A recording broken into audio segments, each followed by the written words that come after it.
Welcome to another episode of Digging In. We're going to come at you from our own places and come together for this show. We're going to talk about postseason volleyball as well as the closing of the regular season in AA, and that's where we're going to get started. I'm Jason Andera, Midco Sports, alongside Darren Tipton and Haley Dodseth of Adrenaline Volleyball. Thanks for joining us, guys.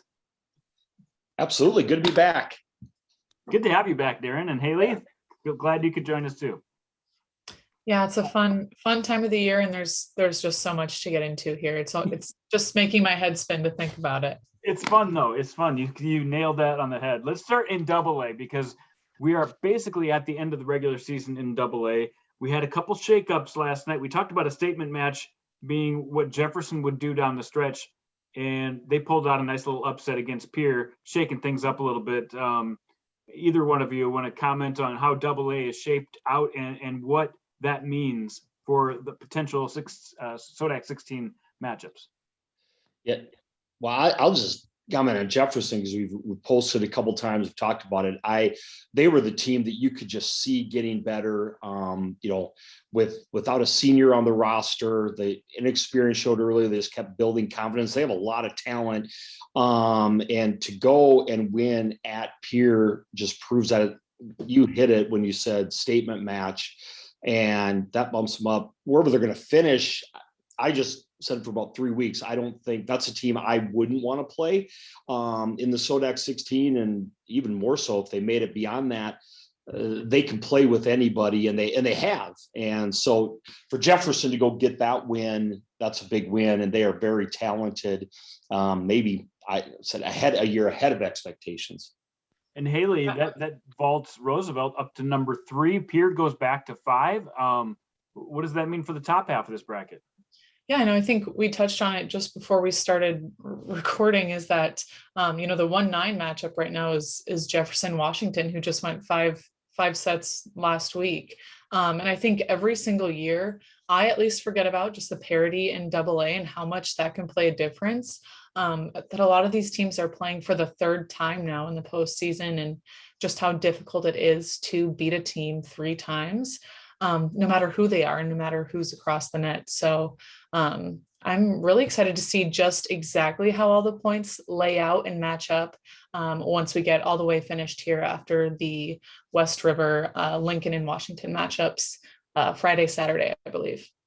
Yeah, we still have a little while before we can talk about SODAC 16 battles, but it's a little bit closer in the other classes, and we're going to get started in Class A and just make our way through Class A. So far, we've had a couple of either play-in games or we've had those first round games, but now we're getting to the SODAC 16 qualifiers coming up as early as Thursday night. And, just starting in Region 1, Florence Henry takes on Millbank. Redfield takes on Groton. Anything strike you in Region 1A? I think Florence Henry has had just a very consistent season this year. And, obviously they earned that top seed. But I don't think you see them dropping many matches, beneath them. And so we've been really just impressed with their overall consistency, whether that be in defense, lack of errors, that kind of thing. So I think they've earned the favorite in this region. Yeah, one thing with them too is they're just one of those programs. We'll talk about a few of them here in the next few minutes, but they're one of those programs that's trying to climb the mountain, right? They're trying to build that tradition where you look at some teams, Millbank state championships, Redfield's been there forever. Groton's had a run lately, but Florence Henry's trying to get there, and a very hungry coaching staff and program to take that next step. So, and they get to host with being the 1 seed. And then we move to Region 2A, and I think this is going to be the theme, Darren. We talked about it right before we went on too, is somebody's season's going to end tomorrow night, and it doesn't seem fair. Elkton Lake Benton plays Dubrook, 2 teams that have had really good seasons and tested themselves, and one of those 2 teams is going home. Well, and I could see them in the Arlington tournament, and it's been a while, but that was a tight match. Elkton Lake Benton had a little bit of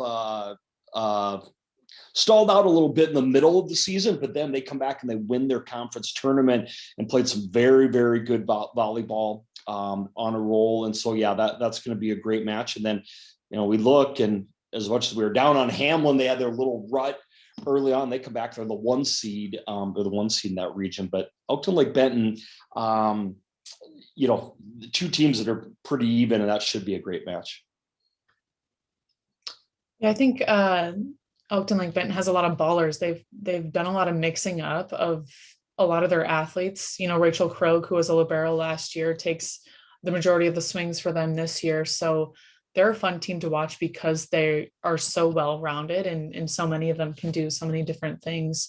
But I think this 1-4 Hamlin, Great Plains Lutheran is going to be pretty good too. As talented as Hamlin is offensively, I think, we've seen Great Plains Lutheran, their senior libero just got her 1,000th dig. They're a very talented defensive team. So I think that'll be kind of an interesting matchup as well.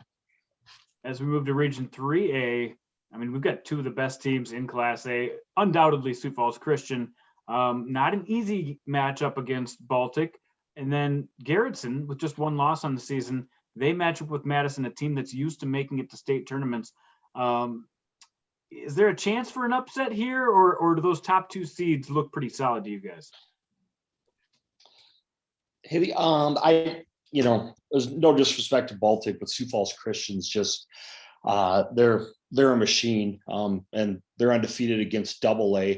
So that would be a monumental upset.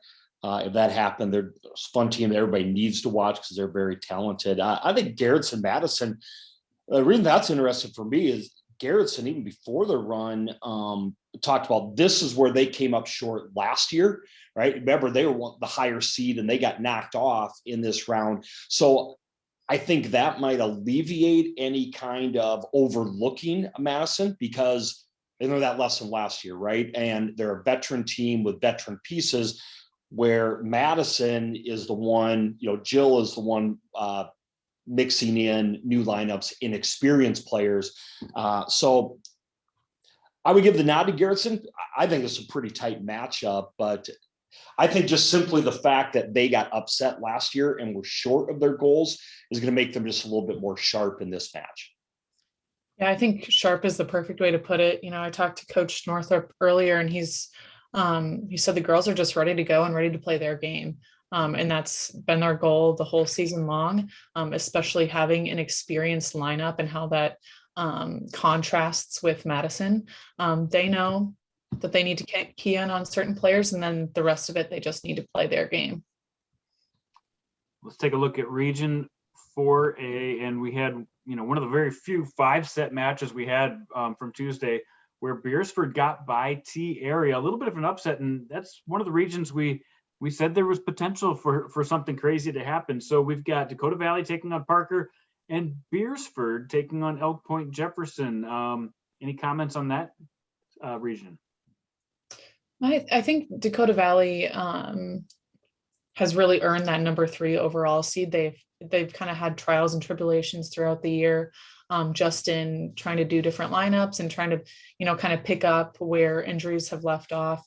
So I think, they've really earned that number 3 overall and the number 1 seed in this region. And Parker has kind of been so up and down this year. So I see Dakota Valley really as the favorite, at least in the top half of that bracket. This is one of the spot I disagree a little bit. I think Dakota Valley is the favorite, but Parker was so inexperienced and replaced so many parts. They've been playing better, and the fact that Dakota Valley's been a little bit up and down at times might be a little closer match than people might think. And you have, Brooke Behrens, who we haven't talked a lot about because Parker's struggles earlier in the year.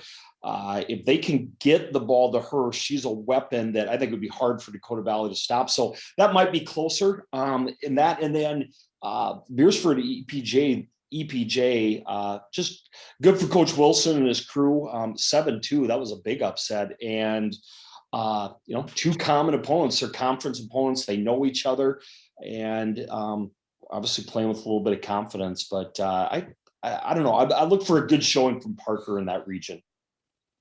Let's move to Region 5A, and they're all sweeps to get into these Final Four in Region 5A, and we've got some good ones. Mount Vernon Plankinton takes on Parkston, and Wagner Sanborn Central Woonsocket, two teams that have just got done playing against each other and now get to play each other for a chance to go to the SODAC 16. Darren, you want to get us started? I like Sanborn Central Woonsocket, and their losses are all versus ranked teams. Wagner beat them. I think Wagner's the favorite, but I like what Coach Olson's done. They just have a hungry team, moving up to Class A. So that one, again, that might be a tighter match. Now, I will say this. We talked with Coach Kniebel and Wagner. They're a team a lot like a Garrettson, who in the past has come up just short when they've had really good teams and been knocked off either in this round or the SODAC 16 and have come up short of the state tournament. So I think they're pretty focused, but I think Sanborn Central will give them a pretty solid match. Yeah, and then I'll speak for the MVP Parkston match. We got to watch some of the Bonhomme Parkston match, and although it was a sweep, Bonhomme did give them some trouble. It was a 4-5 matchup, so they're supposed to be close, I guess. But if I'm Coach Darcy at MVP, I'm taking a lot of notes during that match and knowing some of the weaknesses that Bonhomme was able to highlight against Parkston. So I think from the showing the night before, MVP might have a leg up just because, again, Bonhomme did do a good job of challenging Parkston. I'm really excited to watch this region play out. Sanborn Central, Woonsocket, Wagner. That'll be the one I'm definitely watching on Thursday. As we move to Region 6A, we have two sub 500 teams taking on two over 500 teams, so it's going to be tough. Dupree pulled out the seed upset over Stanley County, but Winter and Mobridge Pollock, big favorites here. Any reason they should be scared? I'll just say I really like the setter from Mobridge Pollock. They're a fun team, just for people to watch. They've had a solid season. I think they should move on, and I guess I just feel like Winter should move on pretty easily as well in that match. Yeah, I agree. I think their role players and their team as a whole, Winter and Mobridge definitely have the upper leg in this matchup. I think Region 7 is very similar. Dakota Tech had a bye, and then there was one seed upset, again, the 6 seed knocking off the 3 seed with Bennett County advancing. But in this region, I haven't watched a lot of these teams, but Dakota Tech looks like the strongest team in this region. Yeah, and one thing is cool. Remember last year they combined with Region 8, so right. Well, they're going to get 2 representatives out of this region into the SODAC 16. But yeah, watched Dakota Tech twice, and they appear to be the most talented. This would be a big upset for Todd County to knock them off. Let's move to Region 8. This was one of with a lot of intrigue because Rapid City Christian, had their highs and lows this season, and they started to move back up the tree here in the last couple of weeks. They've got a tough matchup against St. Thomas More, and then Hill City, who's been through a little roller coaster themselves, take on Belle-Fourche. Not an easy ticket to punch to the SODAC 16. Yeah, I got to talk to Coach Schlichtmeyer of Belle-Fourche earlier this morning as well, and she's pumped, and I think they're totally ready for this 2-3 matchup. And although it is a 2-3 in the region, it's a 7-8 overall. So these two teams are really, really tight. And I think, this Belle-Fourche team is kind of thinking that they're catching Hill City, I guess, at the right time of the year. They feel like they're definitely on a positive trajectory themselves. And so I think that'll be a really, really close match, but I think I might have to go with Belle-Fourche on that bottom half. Yeah. First of all, because we always get criticized this, we need to give a shout out to Region 8, the number 6, 7, and 8 PowerPoint teams in the state, right? This is a solid region. STM is a solid team. Rapid City Christian with Aggie and Kiefer and their setter emerging should advance here. I want to touch on the Hill City Belle-Fourche match. as well. I talked to Coach Schneider, the volunteer head coach for the Rangers, and listen, they have something to prove. And, they're a talented roster, and they have two very tall middles that will give Belfouche difficulty. The other thing about this is a rivalry, and I love it. This is old Black Hills Conference rivalry. And so it goes, these two teams played earlier. Hill City's 2-0 against them, including a win last week, went to 4.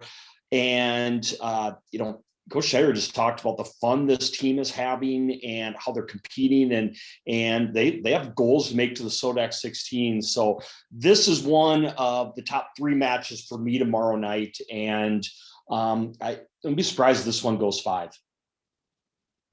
All right. I like it, Darren. I like it when you call for those 5-set matches. It'll be a lot of fun to see how that plays out. So just so everybody knows, the SODAC 16 takes place in Class A next Tuesday. So by the time we talk next week, we will have a picture of the state preview. And I don't know, you guys will get much deeper on your channel into the SODAC 16 preview next week as well. Let's move to Class B, Region 1. What more can you say? I know you guys talk to a lot of coaches in Region 1. I've emailed them throughout the year and tried to get some idea of what it's like to play in a tough region like that. And it is going to be extremely tough to pick 2 teams to go to the SODAC 16 here. Yeah, I think, one thing that all the Class B coaches, that we talked to just really echoed how cool it is to have so much competition so early on in the postseason. And although, it is tough to think that, a 10 seed in Aberdeen Christian might not make it to the SODAC 16 because they have to play that Northwestern team that is just so hot after they've kind of gotten their senior leader back and kind of feel like they're back on their feet again.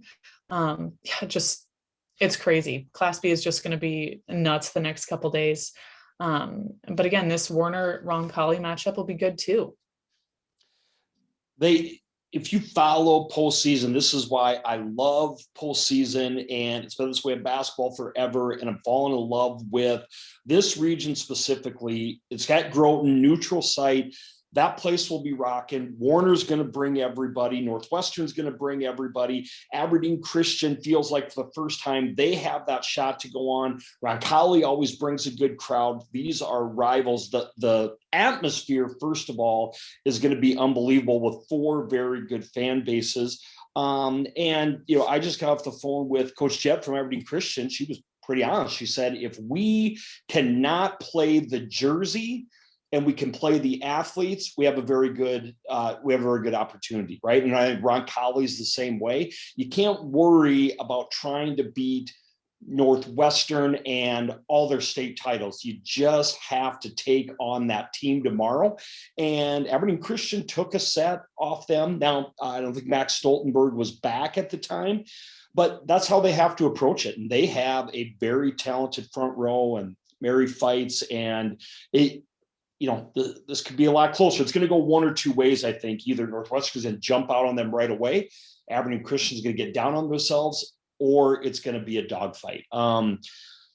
Warner, I still just a little bit unsure. They had that little slip up, at the Pentagon tournament for a while, but then they come out and do what they did to Fulton. They play like that. They're in a lot of teams anywhere that can beat them. So I look for Warner to move on, but this can be a great night of volleyball in Groton. Yeah, Warner can be scary if they find some consistent attacking. It looks like they're headed that direction. So get to Groton if you are a Class B fan for 5:30 and a 7 o'clock slated start for both of those 2 matches. It's going to be great. Let's move to 2B, another crazy region to explore. We've got Fulton area taking on Highmore Herald, and then we've got the 2-3 Potter County taking on Miller. Miller, like Aberdeen Roncalli, moving down to Class B for the first time, and we'll see how those 2 play out. What are your thoughts on those 2 games? I think the Potter County Miller matchup's a very even matchup, and one that the team that advances from there has a definite shot of getting to the state tournament. But that will be a very good matchup. When I look, Fulton, because they're the 1 seed, I think they should get through Highmore Herald fairly easy, but I'm interested in the Potter County.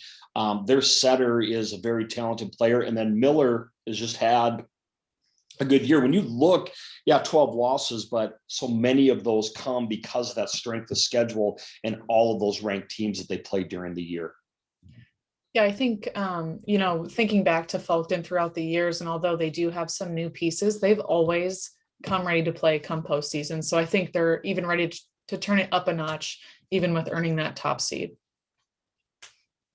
That'll be a lot of fun in Region 2. In 3B, one of my favorite teams, and I know we've talked about them a lot this year, Arlington, they get Esteline Hendricks, and Woolsey Wessington takes on Castlewood. Two teams we've talked about this year as well, and it could be a lot of fun just to see who makes it. One of those teams going home, like we said. Yeah, I think that Woolsey Castlewood match will be a really emotional one for either team. I think, a team like Castlewood, who has been up and down throughout the season, kind of feels like they have a shot to start going up again and take on this Woolsey Washington team.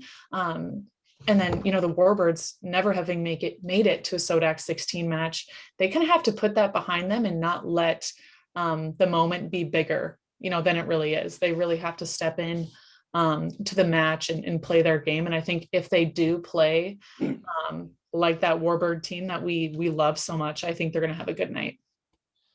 Chase, how much time do we have for this region? Because you talk about teams you love. I thought you were going to say Woolsey Weston. This is three of my probably favorite teams and storylines throughout the year. Really like the Castlewood team from the summer and, Presley Connect and what they've done. And they are playing their best volleyball with an underclassmen team. That Woolsey Wessington, Haley was right on. That is going to be a great match. This is another one of my top three to watch tomorrow night. And, talking with Coach Utek, she was very upfront about it. She's like, our girls might be a little bit nervous. This is something that they really, really want. They want to be the team. They lost their middle a couple weeks ago. And the other thing about this is she's like, we don't know anything about Castlewood. And so they're scrambling today, trying to figure something out. But there's that great story. Either one of these would be a great story to move on. But Woolsey Wessington, former number one, and then Arlington, they had a little slip up there at the end, but they were playing as good as anybody in the state and had been on a long run. Those are two teams, both of them, Arlington and Woolsey Wessington, that I think have a legitimate chance to win it all. And Woolsey Wessington have their hands full just to get out of tomorrow. But if they do, they're right up there with 8 other teams, I guess, in Class B. Exactly. So many teams to keep an eye on. It's going to be a lot of fun watching Thursday. And we'll move to Region 4B now, where Ethan snuck out a 5-set win against Del St. Mary. That was one of the best matches in Class B on Tuesday night. They get a treat to play the number 1 seed, Chester. And that was interesting how Chester got the number 1 seed in this region, while Bridgewater Emory Ethan, undefeated and number 1 in the polls most of the year, they come in as the number 2 seed, and they have to play Coleman Egan, probably a tougher draw. I had a chance to talk to Lily Van Hall. She's with the 8th grade. The 8th graders plays a lot for Chester this weekend. She was trying to break it down for me on exactly how that happened, but surprised them a little bit as well, and definitely a tougher draw. This Bridgewater Emory Coleman Egan match right now, I mean, Haley, I think we agree this is the match of the night. These are two teams that definitely think they can win a state title, and they played one of the best matches of the year so far just a few weeks ago in Bridgewater Emory. When you got to talk to the coaches today, they're excited. Coleman Egan's talking about wanting to get revenge on Bridgewater Emory. Bridgewater Emory knows how well they're going to have to play. This feels more like a state semifinal match than a round of 32 game. And this is, if you have must-see TV, this is it. This is going to be a great match.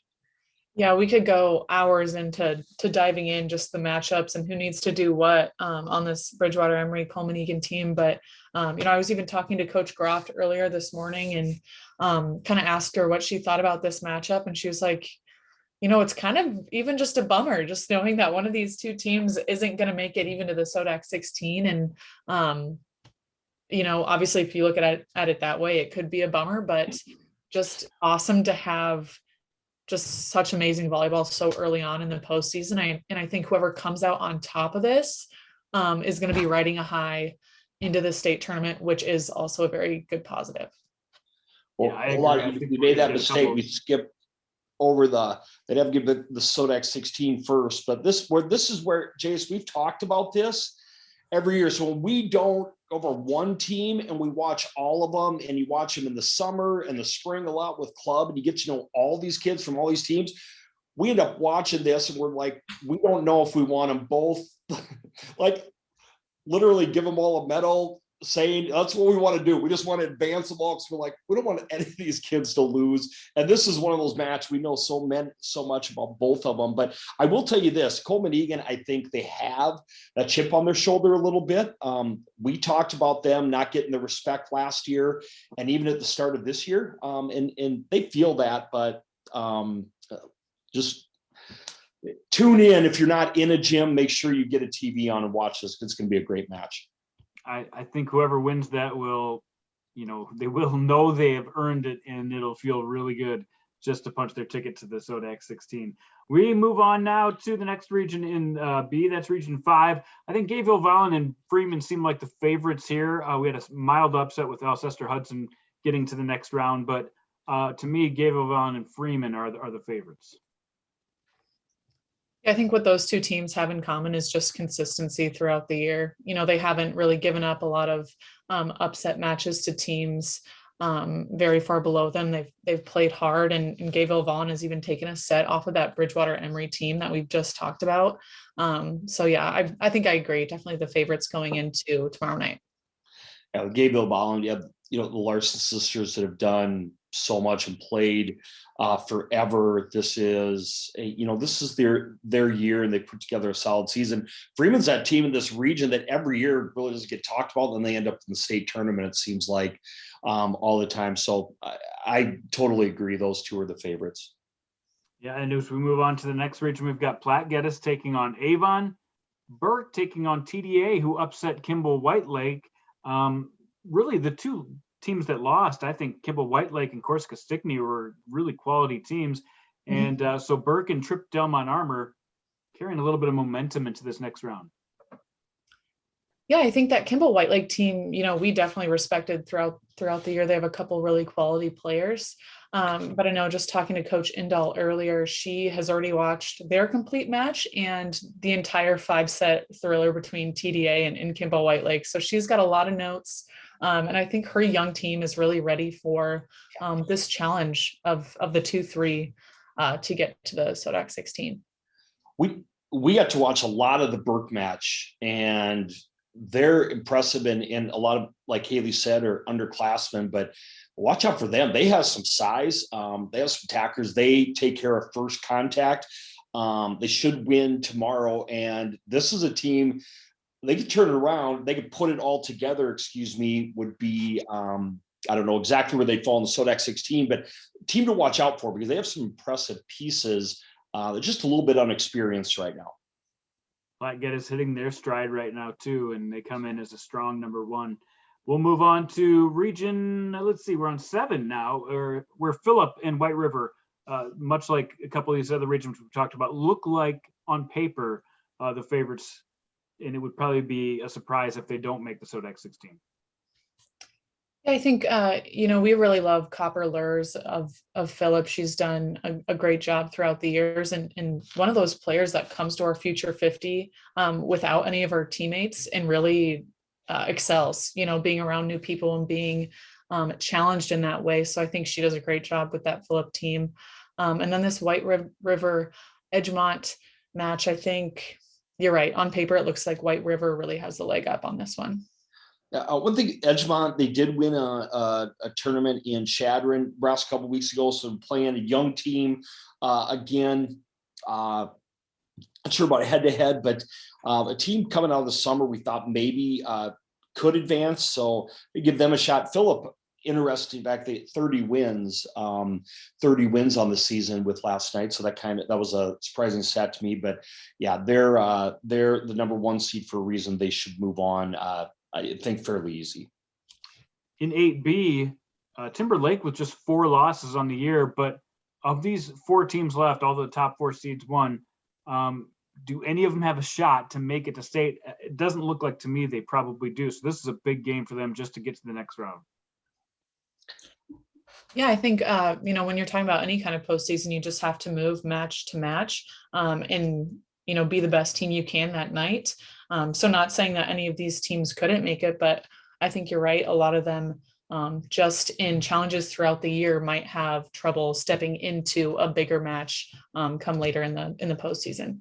Yeah, I think he's right. You're moving on, and Jace, you talked about it. This is a big step. It would be an upset for them. It totally depends on exactly what their matchup is, but it'd be an upset for whoever wins these 2 matches to knock off, because you're looking at maybe a matchup with like a Warner or Northwestern. It looks like right now, which is a tall task for anybody. So, but the reason they call it postseason, I guess, whoever wins gets at least 1 more match. So they'll give it all they have. That's all right.